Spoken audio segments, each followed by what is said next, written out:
나누실 말씀은 베드로전서 2장 1절부터 10절까지 말씀입니다. 베드로전서 2장 1절부터 10절까지 말씀입니다. 신약성경 378페이지 정도 있습니다.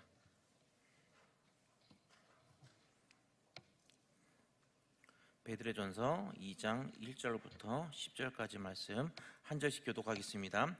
그러므로 모든 악독과 모든 기만과 외식과 시기와 모든 비방하는 말을 버리고 나그들같이 순전하고 신령한 젖을 사모하라. 이는 그로 말미암아 너희로 구원에 이르도록 자라게 하려 함이라. 너희가 주의 인자하심을 맛보았으면 그리하라. 사람에게는 버림바가 되었으나 하나님께는 택하심을 입은 보배로운 산 돌이신 예수께 나아가 너희도 산돌같이 신령한 집으로 세워지고 예수 그리스도로 말미암아 하나님이 기쁘게 받으실 신령한 제사를 드릴 거룩한 제사장이 될지니라. 이 기록되었을 때 보라 내가 택한 보배로운 모퉁이 돌을 전에 두노니 그를 믿는 자는 부끄러움을 당하지 아니하리라 하였으니 그러므로 믿는 사람에게는 보배이나 믿지 아니하는 자에게는 건축자들이 버린 그 돌이 모퉁이의 머릿돌이 되고 부딪히는 돌과 걸려 넘어지게 하는 바위가 되었다 하였느니라. 그들이 말씀을 순종하지 아니함으로 넘어지나니 이는 그들을 이렇게 정하신 것이라. 그러나 너희는 택하신 족속이요 왕같은 제사장이요 거룩한 나라요 그의 소유가 된 백성이니 이는 너희를 어두운 데서 불러내어 그의 기이한 빛에 들어가게 하신 이의 아름다운 덕을 선포하게 하려 하심이라. 너희가 전에는 백성이 아니더니 이제는 하나님의 백성이요 전에는 국류를 얻지 못하였더니 이제는 국류를 얻은 자니라. 아멘. 지난주 설교 끝나고 제일 많이 들었던 게 은혜 받았습니다 라는 말이 제일 듣고 싶었는데 빵 터졌습니다라는 얘기를 제일 많이 들어가지고 그 다음부터 설교 준비하면서 늘 부담스러운 게 다음에는 어떻게 빵 터뜨리지 이런 고민에 쌓이는 거예요. 어떻게 하면 많은 은혜를 끼칠까라는 그런 고민을 해야 되는데 어떻게 하면 빵 터뜨리지 이런 고민을 하고 있는 저 자신을 발견하고 나서 이번 주는 좀 웃음기를 좀 싹 지워야 되겠다라는 생각을 가지고 이제 은혜를 좀 끼치는 이제 설교를 좀 하려고 합니다. 이럴 때는 늘 조시더라고요. 그래서 사전에 미리 말씀드리는 거는 졸지 말라고 말씀을 먼저 드립니다. 소아시아 지역은요 지금의 터키 지역을 말하는데 이 베드로는 이 지역에 있는 유대인과 이방인들에게 서신을 보내게 됩니다. 이 베드로전서의 배경은요 어떤 배경이 있냐면은 고난적인 삶이 기본적으로 깔려 있습니다. 이 베드로전서 수신자는 1장 1절에 보면 알 수 있는데 수신자를 흩어진 나그네라고 표현을 하고 있습니다. 우리 베드로전서 1장 1절 같이 읽어보겠습니다. 시작.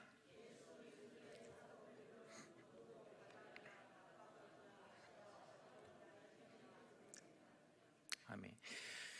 이 디아포스는요 사실 예루살렘 성이 무너진 AD 70년 이후에 이 흩어진 유대인들을 이제 본격적으로 부르게 되지만은 이 베드로전서가 쓰여진 게 약 한 AD 60년경이거든요. 그러니까 한 10년 전 예루살렘 성이 무너지기 한 10년 전부터 이미 흩어져 있는 이 유대인들도 있었는데 이 사람들 디아스포라라고 해도 무방하다고 봅니다. 이 베드로전서 1장은요 시험이란 단어가 6번 나오고요. 또 연단이란 단어가 7번 나오고 또 고난이란 단어가 11번 사용될 정도로 매우 어려운 삶을 살고 있었다고 보시면 됩니다. 이렇게 고난 중에 각 지역으로 흩어진 사람들이 삶에 지친 나머지 이것저것 다 귀찮아서 그냥 나 혼자 신앙생활 할래 라고 해가지고 혼자 신앙생활을 했을 거라 생각하는데 그렇지 않았다는 겁니다. 아무리 힘들고 어려워도 그렇게 흩어진 사람들은 공동체를 함께 이루어서 신앙생활을 했고 그것이 교회의 시작의 토대가 되었을 것이라고 생각을 합니다. 이 공동체의 규칙이나 정관도 분명히 없었을 것이고요. 지금처럼 예배의 어떤 형식들도 없었던 그때 이 공동체를 잘 운영해 나갈 규칙이 반드시 필요했을 겁니다. 중고등부에서 1월 달에 이제 제주도로 이제 동계 수련을 준비하고 계획을 하고 있습니다. 이제 주제가 이기풍 선교사의 발자취를 따라서인데요. 이기풍 선교사가 세웠던 교회들을 이제 방문하면서 이제 선교의 비전을 이제 중고등부 아이들도 세워가는데 이 첫 번째 갈 곳이 애월 쪽에 있는 금성교회입니다. 이 금성교회는 이기풍 선교사가 제주도를 이미 가기 전부터 이 조봉호라는 청년과 이덕년이라는 사람이 이미 기도 모임을 시작했던 곳입니다. 이곳을 이제 지난 주일 오후 예배 끝나고 나서 선심 두 분과 함께 이제 제주도로 내려가서 늦은 밤까지 답사를 하고 왔는데, 그곳에 두 분이 시작했던 이 기도 처도 다녀왔습니다. 이 각자의 믿음이 있어서 각자의 믿음이 있어가지고 만약 혼자만 기도했다면은 그곳에 과연 교회가 절대 세워지지 않았을 것입니다. 믿음이 있는 두 사람이 함께 기도했기 때문에 이 교회의 모형이 만들어졌을 것이고, 이기풍 선교사가 입도를 해서 이 두 사람과 만날 수 있었기 때문에 이제 금성교회라는 이 교회 공동체가 세워졌습니다. 이 사도 바울이 보낸 이 서신의 수친이었던 이들도 결국 흩어졌다가 뭉친 교회의 기초였다는 것입니다. 베드로는 이 소아시아 성도들에게 교회로서 버려야 할 것들을 먼저 나열을 했습니다. 우리 베드로전서 2장 1절 같이 읽어보겠습니다. 시작.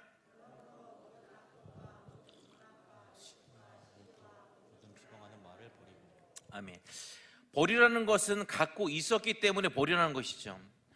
흩어져 있던 사람들이 공동체를 만들고 또 예배를 드리기 시작한 다음부터 교회는 악독과 기만과 외식과 시기와 또 비방하는 말들이 그 교회 안에 생기기 시작했다는 겁니다.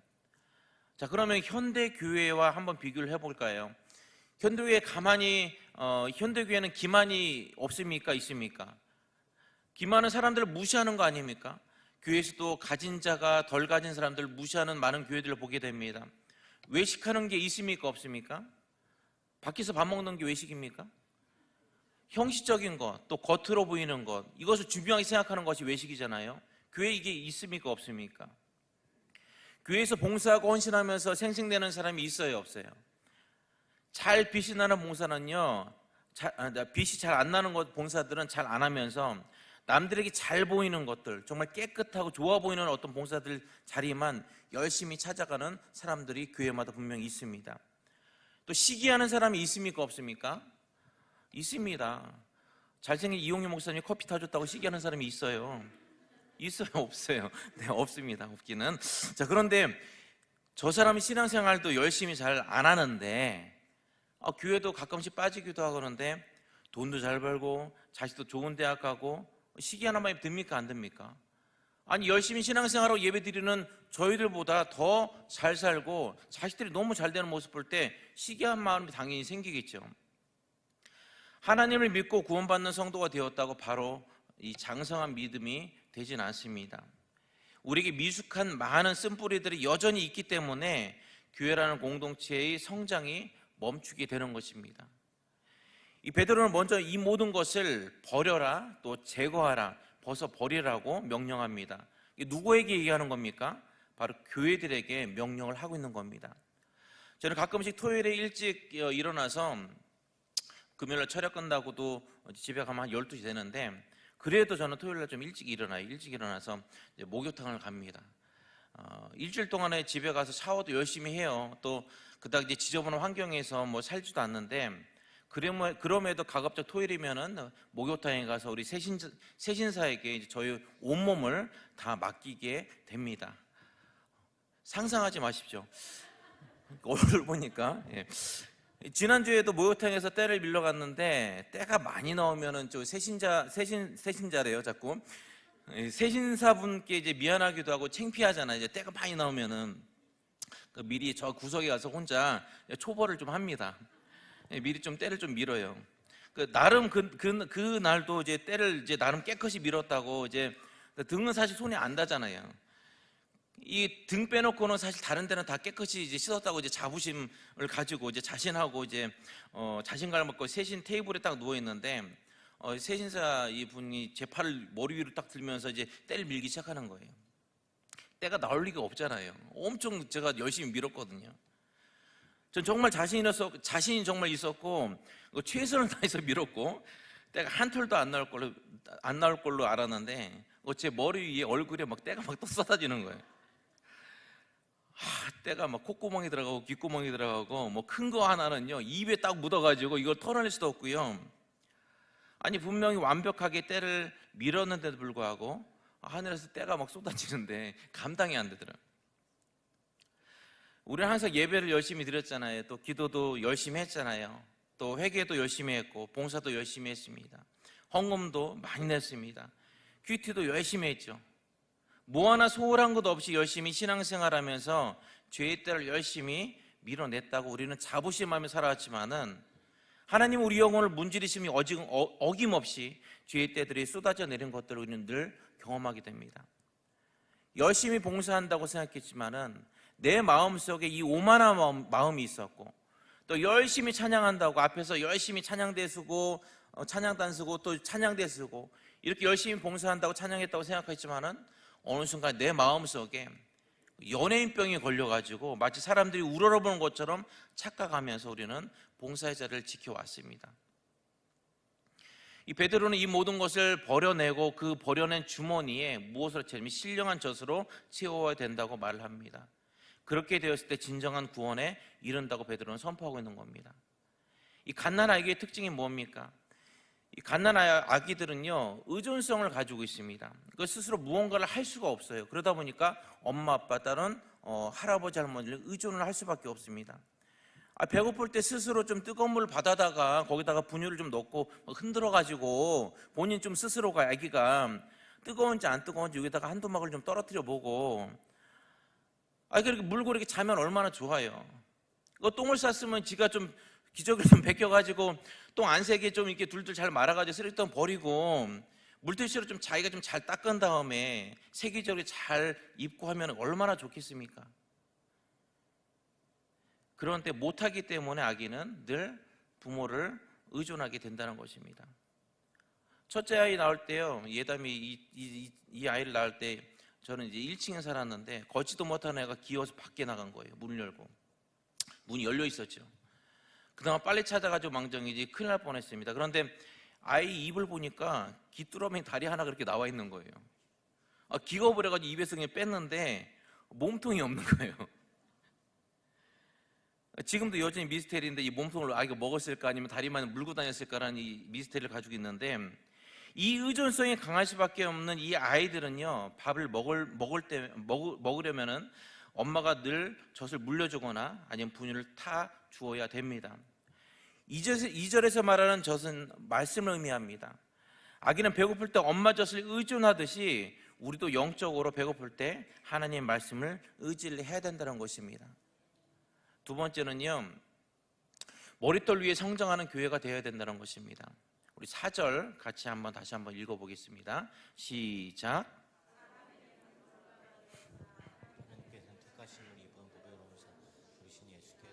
아멘. 4절에는요 대조를 이루고 있는 두 단어가 있습니다. 뭐냐면은 사람에게 버림받았고 또 하나님께는 택하신 바 되었다는 것에서 사람과 하나님과 대조를 이루고 있고요. 또 버린 바와 또 택하심이 이 대조를 이루고 있습니다. 이 버린 바가 되었으나를 이 번역하면은 아포테 도키마스 메논이라고 하는데 허가받지 못하니라는 이 뜻을 가지고 있습니다. 이 허가받지 못하니라는 뜻을 이 적용하면은 산돌이 되신 예수님은 메시아로서 이스라엘 땅에 오셨지만은 사람들에게 인정받지 못하고 처형되신 것처럼 버림바 되었다는 의미를 가지고 있습니다. 그러나 베드로는요 버려진 것으로 끝나는 것이 아니라 하나님께서 그를 선택하심으로 부활하셔서 결국 산돌이 되셨다는 것을 말하고 있습니다. 이것은 다시 한번 문맥상 큰 대조록이 있는데요, 박해의 직면에 있던 이 소아시아 사람들에게 버림받은 예수님과 이 대조를 이루고 있고요, 또 부활하셔서 산돌이 되신 예수님과 또 박해를 이길 믿음의 성도가 대조를 이루고 있다는 것입니다. 이것은 오늘날 모든 성도들에게도 마찬가지로 적용이 된다는 것입니다. 우리 또한 예수 그리스도의 부활 사건은요 단지 우리를 위해서 십자가에 달려 돌아가시고 돌아가신 이 구원의 사건으로만 볼 것이 아니라 바로 고난을 이기신 예수님처럼 우리가 받는 이 고난도 반드시 예수님처럼 이길 것이다라는 확신을 가지고 있어야 된다는 것입니다. 오늘 성경에서 나오는 이 산돌은요 잘 쪼개져서 다듬어진 돌을 의미하는 리도스라고 그러는데, 이것과 살아있는, 이 생기 있는 이란 뜻을 가지고 있는 존테스라는 말이 합쳐져서 리도이 존테스라고 얘기를 합니다. 그러니까 산돌은 리도이 존테스라고 얘기를 하는데, 분명히 생명이 없는 리도스, 그러니까 잘 쪼개져 가지고 잘 다듬어진 돌 아닙니까? 생명이 없지 않습니까? 생명이 없는 리도스와 이것이 살아있다라고 하는 존테스를 같이 쓴다는 것은 문맥상 이 문장에 오류가 있다고 생각할 수가 있습니다. 왜냐하면 합쳐보면요, 뜻이 죽어있는데 살아있다라는 뜻이 되거든요.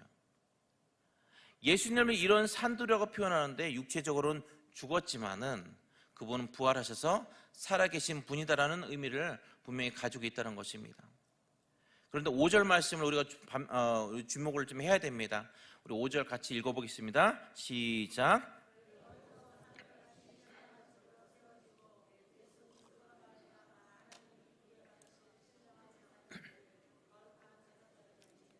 아멘. 이 말씀을 듣고 산돌이 되어야 될 대상을 가리키고 있는데, 이게 뭐라고 표현하고 있냐면 너희라는 이 회중을 얘기하고 있습니다. 이 흩어진 성도들, 즉 디아스포라에게 말을 하고 있는 겁니다. 디아스포라는 열심히 신앙생활하는 사람들 얘기하는 거예요. 흩어져 가지고. 자, 즉 성도들은요, 이미 죄로 인하여 죽은 자들이지만은 그리스도께서 죽음에서 부활하신 것처럼 장차 부활할 자들이 되었다라고 해석을 할 수가 있습니다. 이전에는 레위지파 출신만 제사장이 되었지만은 예수님의 피의 공로로 내가 서 있는 곳, 또 어느 곳이나 제사를 드리는 곳이 된다는 것입니다. 다시 말하자면 예전이나 지금이나 제사장이 있어야지 제사를 지내고 예배를 드릴 수 있지만은 예수님을 믿는 순간부터 우리 모두가 제사장이 되었기 때문에 우리는 우리가 있는 곳, 제사장인 내가 있는 곳이 바로 장소를 불문하고 그 자리가 예배의 자리라는 것입니다. 우리 9절 다시 또 한번 읽어보겠습니다. 시작. 그러나 너희는 택하신 족속이요 왕 같은 제사장들이요 거룩한 나라요 그의 소유가 된 백성이니 이는 너를 어두운 데서 불러내어 그의 기이한 빛에 들어가게 하신 이의 아름다운 덕을 선포하게 하려 하심이라. 아멘. 너가 아니라요, 여기 뭐라고 표현하냐면 너희라는 복수 형태를 가졌다는 것은요, 교회가 되기 위해서는 하나님이 택한 족속, 즉 성도가 있어야 되는데 그 성도가 모두 왕같은 제사장들이고 하나님께 속한 백성들이 모여서 교회를 이루었다는 것입니다.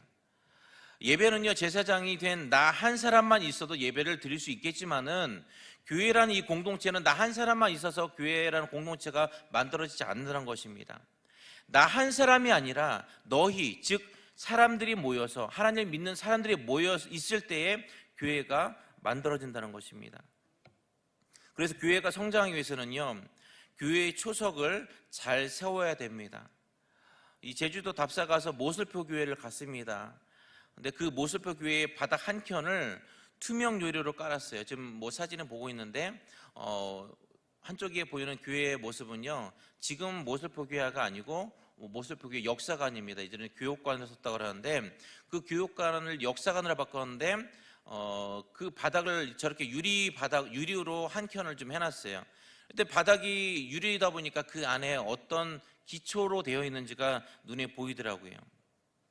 원래는 이제 건물을 지을 때 매트라는 이제 콘크리트를 이제 두껍게 깔아가 땅을 파서 거기를 콘크리트를 메꿔가지고 두껍게 깔아야 됩니다. 근데 그 위에 건물을 지어야 무너지지가 않는데 이 교회가 세워질 때는 이런 건축 기술이 발달되어 있지 않아서 그런지 콘크리트 대신에 큰 바위를 놓고 그 위에 나무를 놓고 그 다음에 건물을 지었습니다. 하나님께서는 왜 성도들에게 예수님처럼 산돌이 되라고 하셨을까 가만히 고민을 해보고 생각을 해봤습니다. 이 교회를 지탱하고 있는 저 기초석이 만일 죽어있는 돌이라면, 마치 푸석푸석한 돌이었다면 이 교회를 지탱하고 있었을까라는 생각을 하게 됐습니다. 교회 성장에서 가장 중요한 것을 이제 알려드리려고 합니다. 여러분 잊지 않도록 잘 적으세요. 좀 깁니다. 매우 길어 여러분들 잊어버릴 수가 있으니까 이거 아무나 알려드린 게 아닙니다. 여러분 오늘 정말 잘 오셨습니다. 교회 성장에 가장 중요한 거 딱 한 가지 뭐냐면은, 자 이제 말씀드리려고 하는데 긴장하지 마시고요. 교회 성장에 가장 중요한 것은요 나입니다. 그걸 또 적으시는 분이 또 계시네요. 이제 적으라고 또 말씀을 드렸더니. 교회 성장에서 가장 중요한 것은 나입니다. 나. 내가 말씀으로 든든하게 세워진 이 산돌이 된다면은 교회는요 이제 성장의 시작이 될 것이라는 겁니다. 새로운 사람들이 찾아왔을 때요 내가 산돌이 되어서 그들에게 먼저 다가가서 그분들이 먼저 다가간다면은 그분들이 교회에 정착할 확률이 높겠습니까? 낮겠습니까? 새로운 분들이 교회 왔을 때 생소하잖아요. 낯설잖아요. 근데 누군가 산돌이 역할 하시는 분이 나한테 다가와서 어떻게 오셨어요? 뭐 처음 오셨나 봐요. 따뜻하게 맞이한다면은 그분들이 교회를 정착할 수 있는 확률이 높아지는 거죠. 정착할 수 있는 확률이 높아진다는 뭡니까? 교회가 성장을 한다는 겁니다. 내가 우리 교회에서 봉사하고 헌신하기 앞장선다면은 우리 교회가 주변에 좋은 교회로 소문날 확률이 높겠습니까? 낮겠습니까? 내가 찬양할 때 뜨겁게 찬양하고 내가 기도할 때 믿음으로 기도한다면은 우리 교회가 영성 있는 교회가 될 확률이 높겠습니까? 낮겠습니까? 그렇다면 교회들이 성장이 멈추는 이유가 뭘까요? 바로 내가 또 여러분들이 산돌이 안 되어서 그런다는 것입니다. 고3 때 친구가 기타를 쳐달라고 부탁을 해가지고 20명도 안 되는 개척교회에서 봉사를 한 적이 있습니다. 거기 오래전 얘기니까 이제 컬러 복사기가 어디 있습니까? 이제 복사하려면은 복사기 집 가가지고 이제 복사해달라고 돈 한 장에 50원씩 주고 해야 돼요. 또 컴퓨터가 어디 있습니까? 예쁘게 요즘은 컴퓨터로 글씨 다 쳐가지고 주보를 만들죠. 인쇄하죠. 친구는 이 옆에서 주보를 손수 다 적어가면서 주보를 손으로 다 만들었어요. 또 거기다 그림도 넣어야 되니까 손수 다 그림까지 다 그려가지고 그걸 가지고 자기 돈으로 고3이었는데 복사 가게 가지고 20장씩 복사를 해가지고 주보를 나눠주기도 했습니다. 본인 담임 목사님도 아니고 본인이 개척한 것도 아닌데 그냥 거기 중고등부 한 명인데도 불구하고 본인이 그렇게 헌신했습니다. 그때는 누구나 새로운 사람이 교회에 들어오면요 너무나 반가웠어요. 눈이 안 보이는 사람이어도 아니면 엄마가 지적장애인인 자녀의 손을 붙잡고 왔는데 예배 시간에 막 소리를 질러도 그 한 사람이 너무나 귀했던 시절이었습니다. 전날 술을 잔뜩 먹고 술이 안 깬 사람이 교회에 들어와도 또 교회에 와서 술주정을 하더라도 그 한 사람이 너무나 귀했기 때문에 소중했기 때문에 그 한 사람을 너무나 소홀할 수 없었던 그런 시절이 우리에게 분명히 있었습니다. 불과 70년대, 80년대, 90년대에 우리 교회들의 모습들이었습니다. 그런데 교회가 점점 커지고 성장하면서 그렇게 귀했던 한 사람을 대하는 우리의 마음이 혹시 바뀌지 않았습니까? 30년 전에 이런 분들이 많이 교회를 찾아오고 요즘에는 이런 분들이 교회를 많이 찾아오지 않아서 우리가 이런 영혼을 사랑하는 마음들이 표현을 할 수 있는 기회들이 없다고요?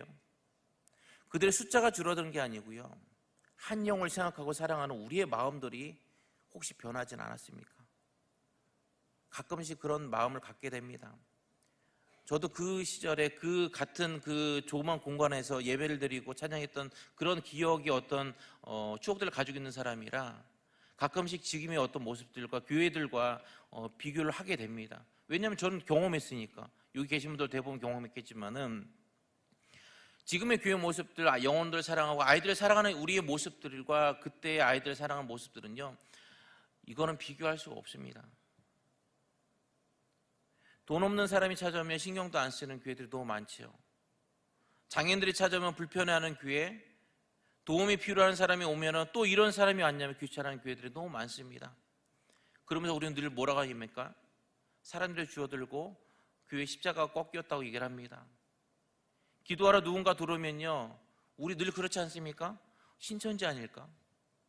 낯선 사람이 들어오면요, 우리 늘 먼저 생각하는 게 뭐냐면 마음속에 신천지 아닐까 그런 의심을 하게 됩니다. 그런데 처음 오는 사람들에게 가장 먼저 따뜻하게 맞이해야 될 우리 자세보다 경계하는 자세가 먼저가 되면 안 되는 거 아닙니까? 신천지 교회 들어오면 안 되죠, 당연히. 그런데 이 모양, 이 모습들을 우리가 늘 먼저 알려주기 때문에 낯선 사람들이 오면은 우리는 경계를 먼저 하게 됩니다. 저도 가끔씩 이제 지방에 어디다 가게 되면은 기도하러 잠깐 들어가려면은 먼저 그분들이 목사님들이 이 사람 이상하다 싶어가지고 저한테 이것저것 뭐 캐묻습니다. 신분을 밝히죠. 목사입니다. 잠깐 기도를 왔습니다. 오라고 했는데도 제가 기도하고 끝나고 집에 나갈 때까지 뒤에서 몰래 훔쳐보는 것 같아요. 마음이 불안해가지고 기도하겠어요. 근데 이게 요즘 교회들이 가지고 있는 현실이라는 겁니다. 여러분, 돈이 많으면요, 좋은 의사를 살 수가 있습니까? 살 수가 있습니다. 그런데 건강을 여러분 살 수가 있습니까? 돈이 많으면 좋은 대학에 기부 입학을 하더라도 할 수 있겠죠. 어떻게 보면은. 그렇다고 여러분도 지혜를 살 수가 있겠습니까? 돈이 많으면 좋은 직장에 취업할 확률이 크죠. 그렇다고 업무 능력을요 살 수는 없습니다. 돈이 많으면 교회를 예쁘게 짓거나 리모델링 우리처럼 할 수가 있습니다. 그렇다고요 믿음을 돈으로 살 수는 없습니다. 그런데 왜 교회는 돈으로 할 수 있는 것들만 우리는 늘 가르칩니까? 좋은 대학 못 들어가면 왜 교회 나오기가 창피해서 교회를 떠나는 그런 교회로 만들어 버립니까? 왜 취업을 준비하는 청년들에게 죄인과 같은 마음을 들게 해서 교회를 떠나게 만듭니까? 솔직히 올해 초에 올해죠. 올해 고등학교 3학년 이제 졸업했던 친구가 그런 얘기를 하더라고요. 계속 교회에 나오라고 이제 얘기를 했었는데 대학을 못 가서 교회를 나오기가 불편하다고 얘기를 하더라고요. 제 마음 한켠에는 또 저도 고3 이제 아들을 두고 있잖아요. 병찬이와 진지하게 한번 얘기를 한 적이 있습니다. 병찬아, 너 지방으로 학교를 가게 되면은 또 조용히 그 교회를 옮기지. 농담이고요. 저는 제 아들이 지방대를 가던 아니면은 만약에 대학을 못 가더라도 저는 떳떳한 아들과 그리고 떳떳한 청년이 되었으면 좋겠습니다. 전 이거를 교회에서 알려줘야 된다고 생각해요. 교회에서 자꾸 좋은 훌륭한 사람 나오면 좋죠. 용해동 교회에서 검사도 나오고 의사도 나오면 얼마나 좋습니까? 그런데 검사 아니고 의사 아닌 사람들은 아이들은 교회를 못 다니는 그런 교회를 만들면 안 되지 않습니까? 그럼 어떻게 해야 돼요? 아이들한테 교회는 신앙을 가르치는 곳, 믿음을 가르치는 곳이다라고 우리는 알려야 하는 것입니까?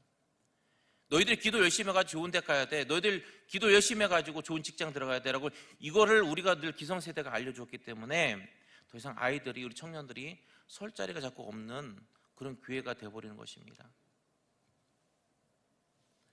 저들이 교회에 오지 못하게 해놓고 우리는 교회 성장이 늘 멈췄다고 얘기를 합니다. 제가 다른 교회 다니다가 만일 이 LH 아파트에 새로 입주했다고 가정한다 그러면은 저는 전도자와 관계없이 주변 교회들을 대부분 한 번씩 다 돌아다녔을 것 같아요. 여러분도 만약에 다른 먼 리에서 이제 이사 왔는데 신앙생활 열심히 하시다가 그러면 교회를 정해야 되잖아요. 여러분 전도자 하나 받아가지고 나 이 교회 갈래라고 여러분 결정하시겠습니까? 그러니까 여러분들 주변에 보이는 교회들 다 들어가실 거 아니에요. 한 주 한 주. 그래서 그 교회를 정착하려고 딱 마음을 결정하는 대부분 이 기준은 뭐냐면은 말씀이 어떠한지, 예배 분위기가 어떤지, 기도하는 모습, 찬양하는 모습 속에서 과연 은혜가 되는지를 여러분들 그분들이 보고 결정을 하지 않겠습니까? 최소한 LH에 입주하는 사람들 위해서 교회에서 무엇을 하고 있지 않아도요 분명히 우리 교회 한 번은 분명히 방문을 할 겁니다. 그건 제가 장담을 합니다. 그런데 그 방문하는 가정에 초등학교 아이라도 있으면요 교회 선택의 기준은 또 하나가 더 추가가 되겠죠. 초등학교 아이들을 위해서 이 교회에서 무엇을 하고 있고 어떤 활동들을 하는지 부모들에게는 교회를 선택하는 또 다른 목적이 또 하나가 또 될 것입니다. 수많은 크고 작은 교회 전도지들이요 이것도 제가 장담하지만은 여러분들 저 이제 입주하게 되면은 각각 문마다 다 붙게 될 겁니다. 우리 교회 거만 붙겠어요? 이 주변에 있는 많은 교회들이 이제 전도지 만들어 다 붙일 겁니다.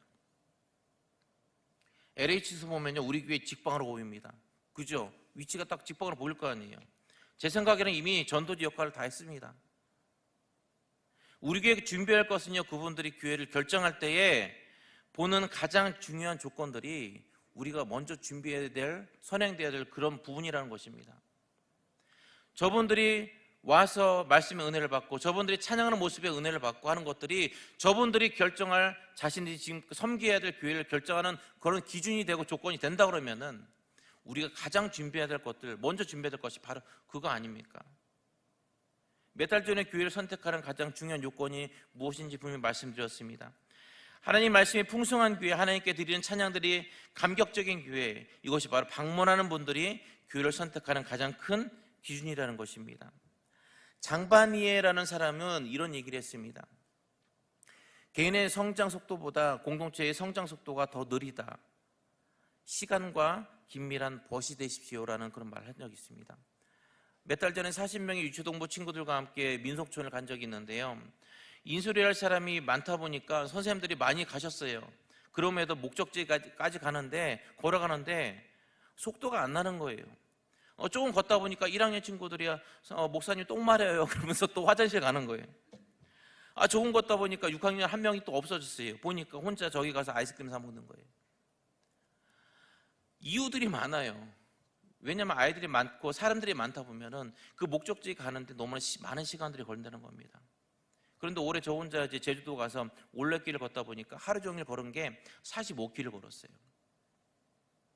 놀라지 않은 것은 45km에 더 개념들을 모르시는 겁니까? 아니면은 나도 뭐 매일 그 정도는 걸어라고 생각하시면 모르겠지만은 아침 8시에 나가지고 밤 9시까지 걸으니까 45km 나오더라고요.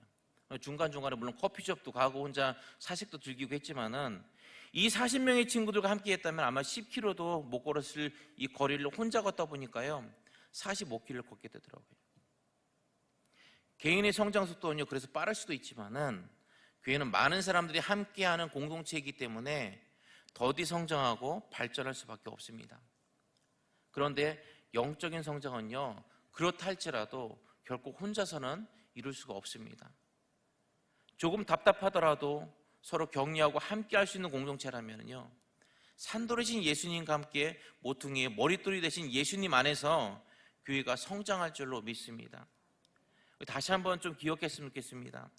2024년도 교회의 성장의 동력은요 바로 말씀으로 세워진 우리가 먼저 산돌이 되어라는 것에 있음을 우리 반드시 기억하셔서 주의 이름으로 늘 우리가 바로 서고 주의 이름으로 늘 성장하는 여러분들이 모두 되시길 바랍니다.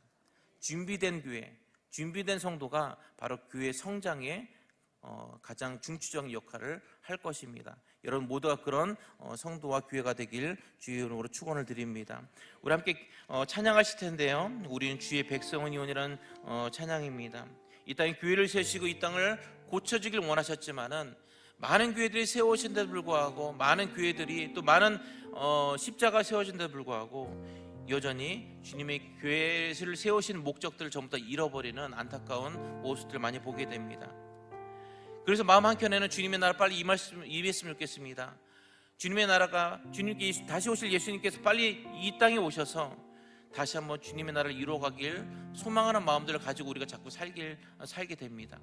이유는요 자꾸 교회에서들도 척박한 사람들과 척박한 믿음 생활을 하고 있기 때문에 우리는 이런 기도와 이런 마음을 가지고 신앙생활을 한다는 것입니다. 이 찬양하실 텐데요 여러분들 간절한 마음을 가지고 주님 내가 먼저 서겠습니다. 내가 먼저 주님께서 원하시는 교회가 되겠습니다. 우리 간절한 마음으로 찬양하시겠습니다.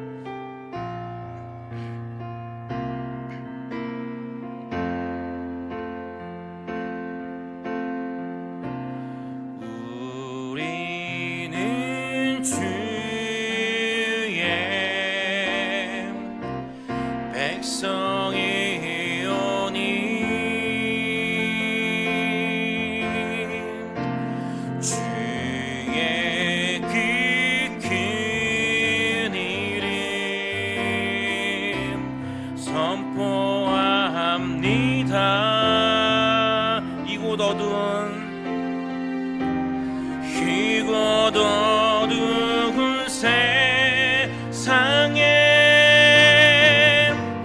빛으로 부르셨네.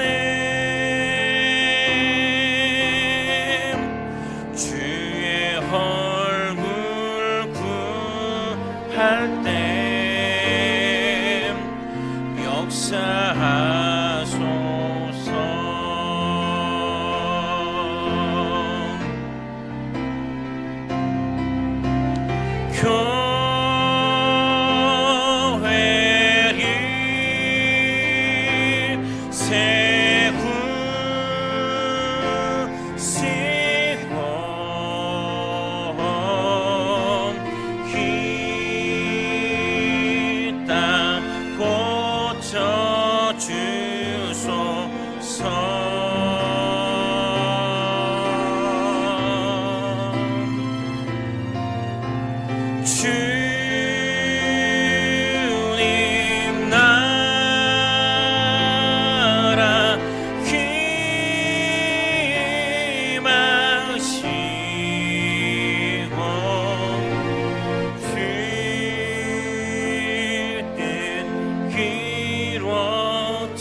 시간 잠깐 기도하실 때 주님께서 60년 전에 용현동 교회를 이곳에 세우신 것은 아버지 하나님 우리에게 품고 계신 많은